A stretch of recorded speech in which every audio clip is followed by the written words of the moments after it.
Hi there, my name is Lachlan Ferguson. I've just moved over to the UK from Australia and looking to do some teaching with ANZ UK.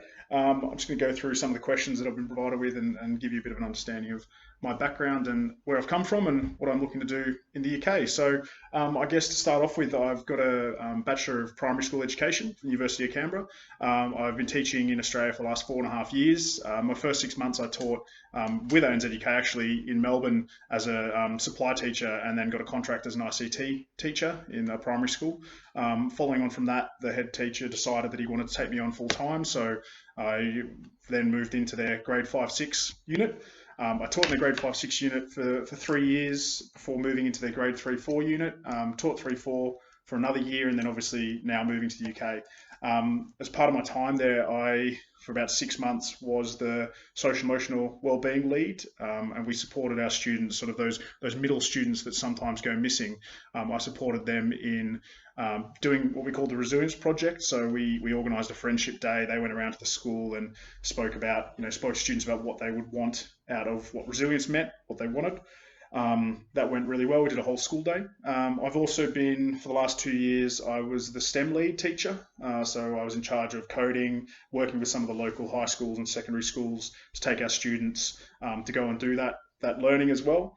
And also led some PD sessions for our staff on upskilling themselves on what coding was and what STEM means these days as well. I also helped to create our new STEM curriculum. So we had to build a curriculum from scratch based on the new Australian curriculum of STEM.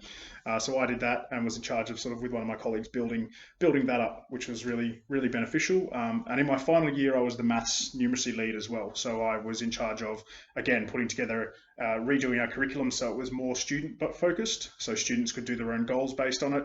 And in that, we had to basically do like I can statements. So I can do multiplication up to the 10 times tables, which made it more accessible to students. I guess the next question, why I've chosen to live and teach in the UK. So I've chosen to come over here and teach. My dad's actually British, so I've got a British passport. About 15 years ago, I was quite a little bit fitter and younger, and had a contract to come over and play some rugby. So I was over here for a year playing rugby back then, and then 3 years after that came and did the same thing again. So I've always had quite a close connection to the UK. Also have some family over here, so obviously coming over to spend some time with them who I don't see quite as much. And yeah, that's sort of the reason I wanted to come over, and always been interested in teaching over here as well. I've never lived in London before, so it's nice to come over and learn a bit about London and the teaching like it is over here. Outside of teaching, I've kind of talked about my love of rugby, and I also love reading, a lot of sci-fi and fantasy, bit of a nerd, but love psychology as well. So a lot of my stuff's about like psychology books and those sort of things. And then gym, I'll go to the gym almost every day and do a bit of powerlifting. I think that's from my years of rugby. It's all interconnected. Going on my personal teaching philosophy, so I take philosophy of like a holistic approach to learning. So I think students, we can't just focus on their academics. Obviously, that's important, but if students feel safe coming to school, and they feel like they're in a safe place and they can do their best learning, they're going to be more likely to get better results in my mind anyway. So what I like to do in my teaching is build a really safe, really happy sort of, students have the option to take risks. They can try the best, and there's no, there's no, if they fail, it's not a bad thing. It's just, all right, what do we do next? How do we get to the next step? What else can we try? So that love of curiosity, that love learning, love being curious, trying their best to succeed. And if they don't succeed, then so be it. What's the next step to get around that? Academics is obviously important, and the aim is to make every student the best possible student they can. But for me, that's their social and emotional well-being is almost more important than their academic goals. Is how I feel about that.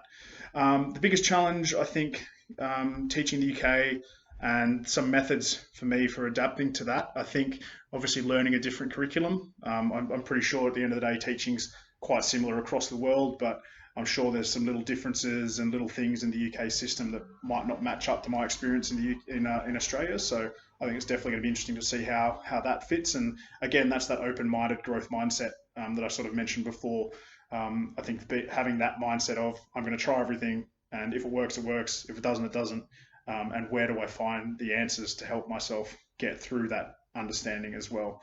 And obviously, some of the challenges around like the diversity of students, I think there'll be quite different group of students over here to what I'm used to at home. So it'll be interesting to see how that weighs up as well. In terms of measuring student progress and development, for instance, I'll talk about a little bit about my reading groups back home. We do a lot of work.